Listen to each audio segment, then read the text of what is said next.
Tip-tap goes the rain, spitting on my window pane. Drip, drip from the trees, sodden earthy and soggy leaves. Splosh, splash, huddle pools, jumping on their way to schools. Onomatopoeia, the formation or use of words that imitate the sounds associated with the object, or actions they refer to. The property of a word of sounding like what it represents. Water has many. The interdependent relationship between water and sound is so fundamental to our connection and understanding of water. The rain patters and drums, the waves roar, the brook murmurs and whispers, the puddles of mud squelch, that it is intrinsically woven into the very linguistic code of our language. Many have explored the powerful connection between sound and water. We have Masaru Emoto and his study exploring the impact of sound on the molecular structure of water. We have those that like to play around with cymatics. There is Peter Davey, a saxophone player who invented a device that boils water with sonic waves. The innovative use of sound coupled with water seems to have no end. So much so that in recent times, biologists are discovering that ultrasonic water can even treat the most resistant of infections and heal wounds at rapid pace. And in a future where electromagnetism was harnessed with the utmost innovation, water, sound and frequency had to have a major role to play. And of course it did. They wanted us to know they did. And not just the water here on Earth. They were telling us to look up and above. They wanted us to know that what they had achieved right here on Earth was only possible because they had studied what existed above. In the beginning, God created the heaven and the earth was without form and void, and darkness was upon the face of the deep, and the Spirit of God moved upon the face of the waters. And God said, let there be light, and there was light. And God said, let there be a firmament in the midst of the waters, and let it divide the waters from the waters. And God made the firmament, and divided the waters which were under the firmament from the waters which were above the firmament. And it was so. Some criticize the King James translation of the Bible for its use of the word firmament. But in the original Hebrew, the word is rakia, which translates directly as firmament. In the New International Version, it is called the vault. In the English Standard Version, it is an expanse. In the Good News Translation, it is dome. What is important, however, is that in all translations, and in the original Hebrew, the notion of the firmament, or vault, separating the waters above from the waters below, does not change and remains consistent. There is water above our realm. The telescope is an interesting instrument, both at once an apparatus for discovery and simultaneously a weapon of deceit. There are two primary types of telescope, the refractor and the reflector. A refractor uses an objective lens, usually a convex lens. And a reflector utilizes a single or a combination of curved mirrors to reflect light and form an image. Many reflector telescopes use either a concave mirror or a parabolic mirror. This is what a reflection looks like in these mirrors. The eyes we were born with, and which we see the world through, are convex lenses. We do not witness the world through curved mirror reflections. This is Jupiter, as seen through a reflecting Newtonian telescope. And despite the slight spherical distortion caused by the reflective mirrors, this is still not what NASA has shown us. Your mind immediately sees a planet, because you have been programmed, since birth, to associate an image like this with the notion of a planet. Just in the same way you associate the moon with a ball of rock by default.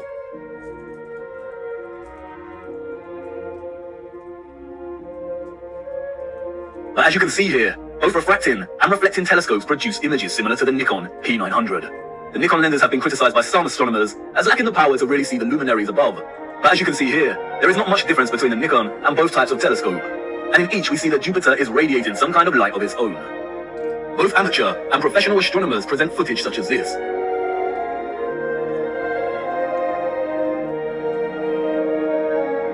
But look what happens next.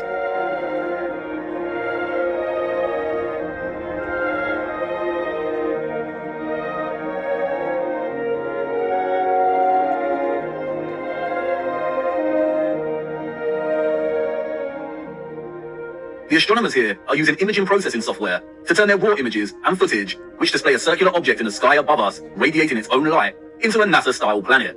And this type of doctored, processed image is not what we see with our own eyes through these lenses. I am not saying that this is deliberate deception. Astronomy is a practice of its own, but it is very important to never confuse the highly edited images and footage we receive with reality. And it is also worth being mindful of those that are being very manipulative. They are usually the astronomers with the paid sponsorship from magazines and websites. It is also important to note that what we call planets are not actually planets. They are wandering stars, and all of the wandering stars are of a similar nature to the moon. Unlike the rest of the stars above our firmament, their course and journey above us is not fixed and consistent. Their paths deviate from the concentric paths that the rest of the stars consistently make around Polaris. And the reason for this is because they are not located within the waters beyond the firmament. They are very different, and their function is way more occult, and their significance to life here on Earth much more important than we realize. We will be returning to the true nature of the so-called planets and moon later. Back to the waters. Arcturus is one of the brightest stars in the sky. Here is Science magazine's artistic impression of the star. And now here is Arcturus as seen through a refracting telescope. There is no resemblance. What we see through this telescope footage is really similar to what we see when you zoom in on the stars above with a powerful Nikon camera. Many criticize the refracting telescope because it can produce chromatic aberration.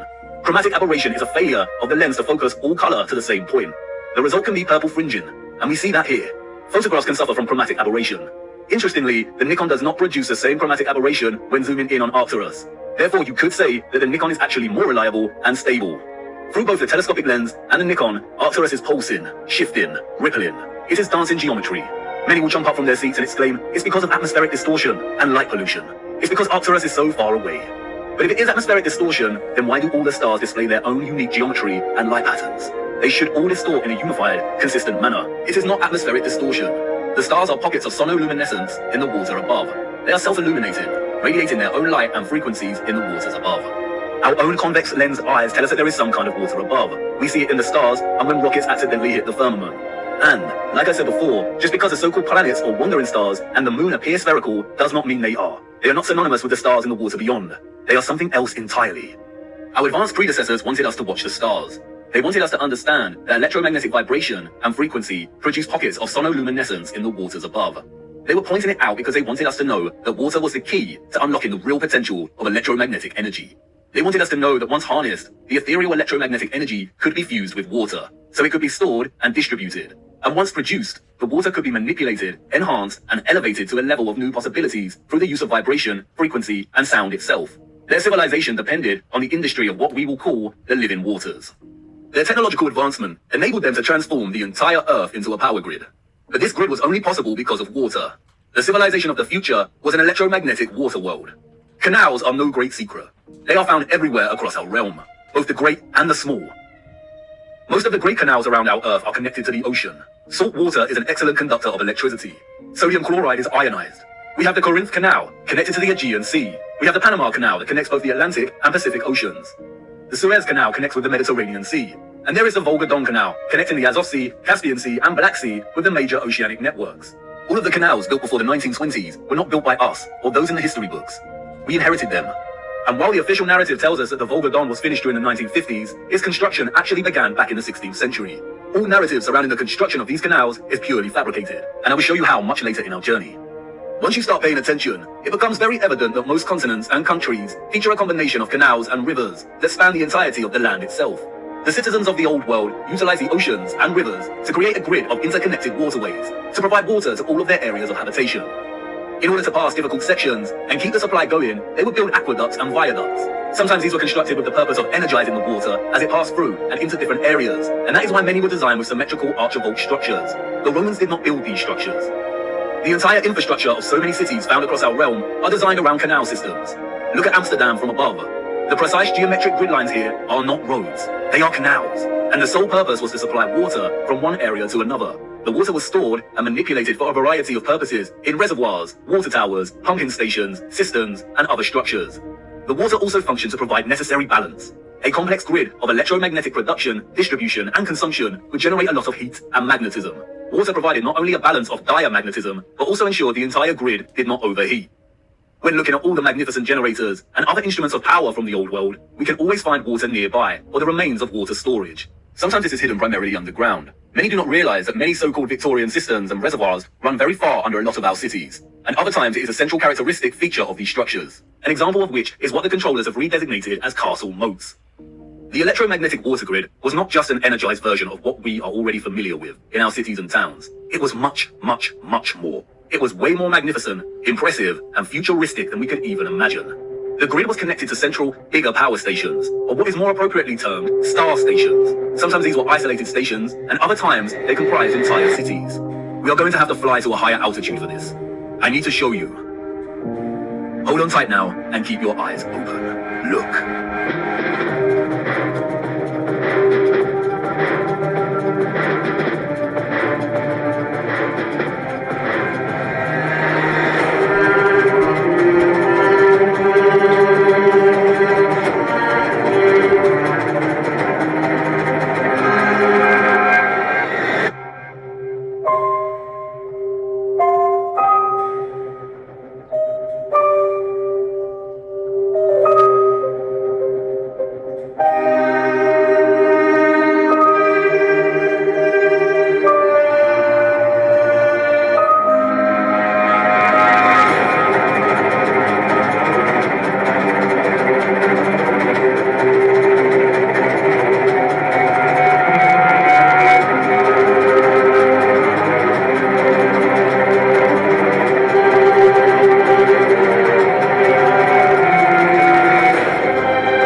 The sole existence, let alone construction, of these star structures is almost beyond our comprehension.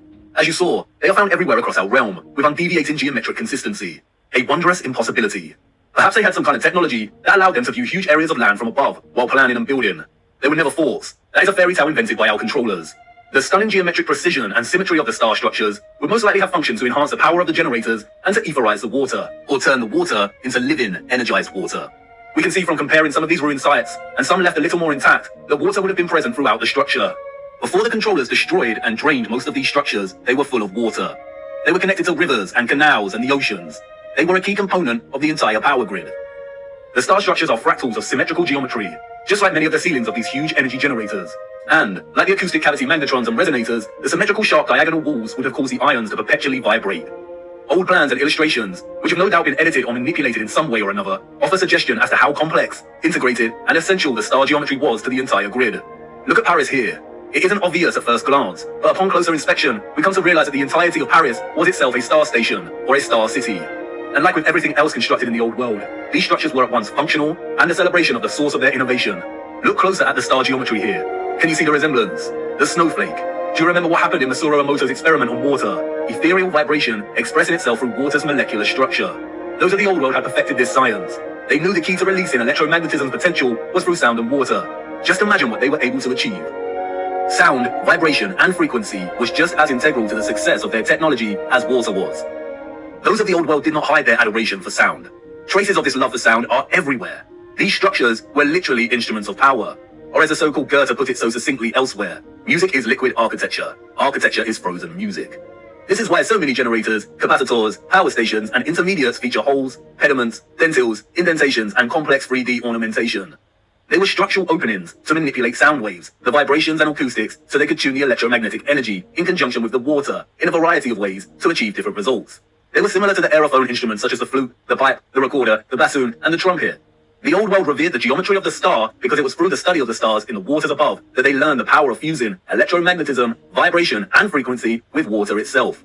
They all work harmoniously and in concert with one another. This interconnected and interdependent energetic relationship is what makes the stars and all life itself possible in the first place. Look a little closer at the dancing geometry of the sonoluminescent stars beyond the firmament. Do they remind you of something else?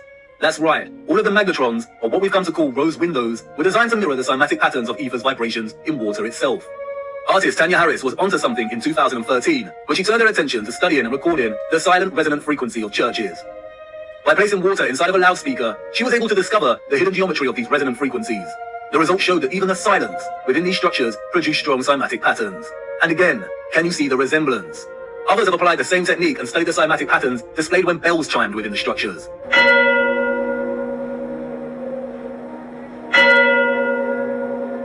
Look at the patterns. Magnetrons. This is why so many magnificent rose windows resemble cymatic patterns so closely. This is why they look like the petrified pulsations of a star. The entire ceilings of many cathedrals also mirror this sacred cymatic geometry. This is why so many of the structures contain huge bells and chiming clocks. The tolling bells would emit powerful vibrations and frequencies and influence an entire area's water supply. The sound would influence the molecular structure of the water, which was then used for a variety of purposes. And that's not all. Many of these structures also housed another wonder of the world. The king of sound, the organ. Have you ever stopped to look at some of the great organs before? These were not constructed by ordinary people in the 19th, 18th, 17th, and 16th centuries. Like the structures they reside in, they are a marvel of elegance and majesty. The most powerful sound instrument in the world. The specific organ sound waves of low and high frequencies would no doubt have enabled those of the old world to manipulate the ethereal energy in ways they saw fit.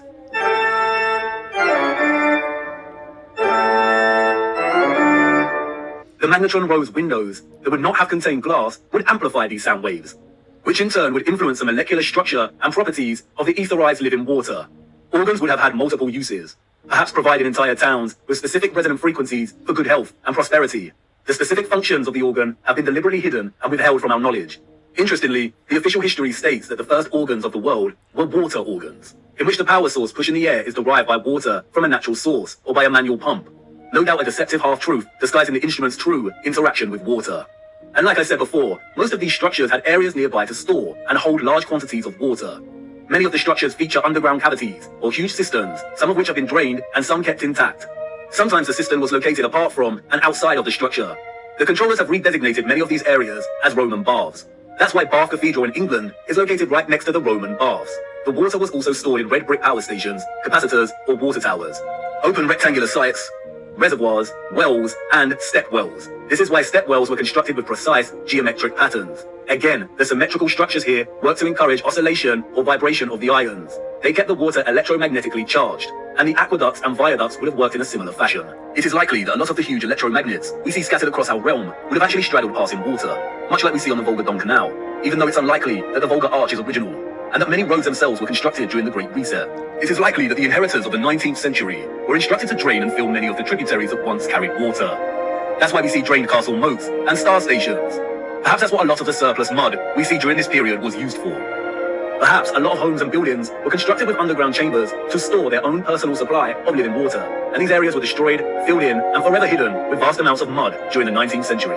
The use of electromagnetism, sound waves, and water would have had endless applications and uses in the old world, most of which we will never know about. But many structural remains do offer a lot of clues. The abundance of remarkable and impossible stately homes, halls, and manors found throughout our realm all point to the mass-scale farming practices of the old world. We travel miles to marvel at their beauty and grandeur, but more impressive than the structures themselves are their gardens and water gardens. We have the Palace of Versailles, Schwetzingen Palace, the Royal Palace of Caserta, Nymphenburg Palace, Herrenhausen Palace. Even today, they still retain much of their splendor and brilliance. But it's when we look at some of the old plans of these areas that we realize just how otherworldly these sites were. They were never constructed to house the elite. They were the farms of old. Look at the gardens. They are cymatic gardens. Even from these old illustrated plans, we can see just how gargantuous these farms were. Microcosmic grid systems, suggestive of the entire larger power grid itself. The cymatic gardens were likely grids cultivated with sound and a living water to grow food, herbs, and who knows what else. Even contemporary scientists openly acknowledge that sound waves strongly influence the growth of fruit, vegetables, and crops. And to this day, some of these structures retain a lot of their glory when viewed from above. The Palace of Versailles, a wondrous geometric marvel. A collection of impossible structures, extraordinary cymatic gardens, and water systems. Let's venture closer into the Palace of Versailles and have a look. Hold on now. Wait, what? This is not the Palace of Versailles. I really need to fix this thing. It's been acting up a lot lately. Where are we? Wait a minute. I recognize this place. Memories from a long time ago. This is Chatsworth House in the Peak District, England. Oh well, this should do. Come on, let's see what we can find. Chatsworth House was completed in 1708, we are told.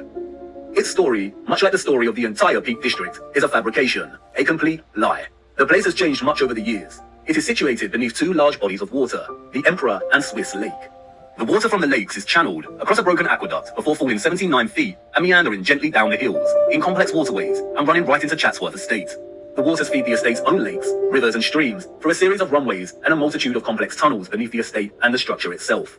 Due to the estate's repurposing, much of this remains hidden, but you can see the tunnels quite clearly here, snaking their way down. It is one interconnected water system. Waterways deliver themselves into waterfalls at the impressive rockery before continuing on their journey.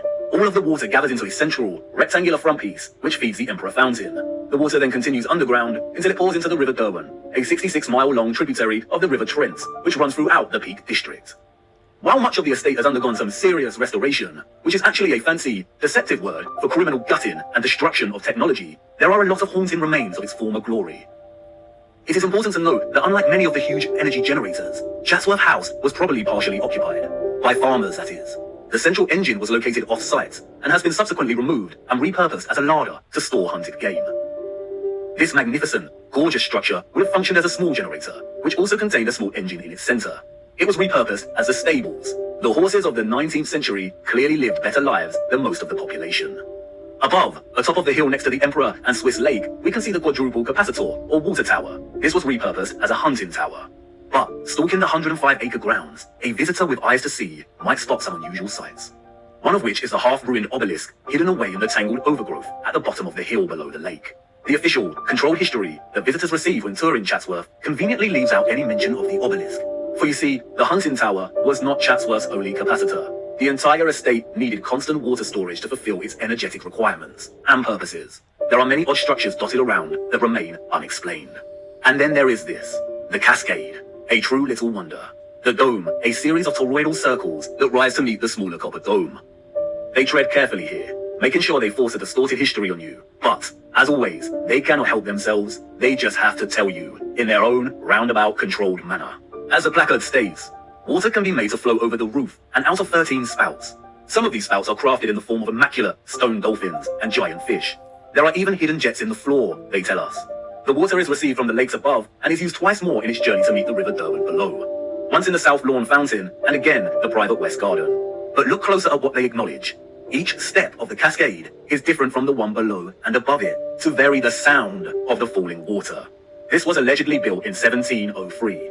Why would an 18th century people be concerned with varying the sound of falling water? How did they even have the knowledge and skills to manipulate the sound of water like this? And it's everywhere in the estate. The waterways, streams, and rivers all meander gently down to rest briefly at ponds and lakes before continuing their journey toward the River Derwent. Their journey is one of such splendid sounds. As you begin to traverse the labyrinthine passages of our corrupted history, you will inevitably meet the lithographs, renderings, engravings, illustrations, and paintings. How easy it is to lie when there is no photographic or visual evidence, just artistic interpretation. We would never accept illustrations as reliable sources of information today, so why do we accept them as historically accurate?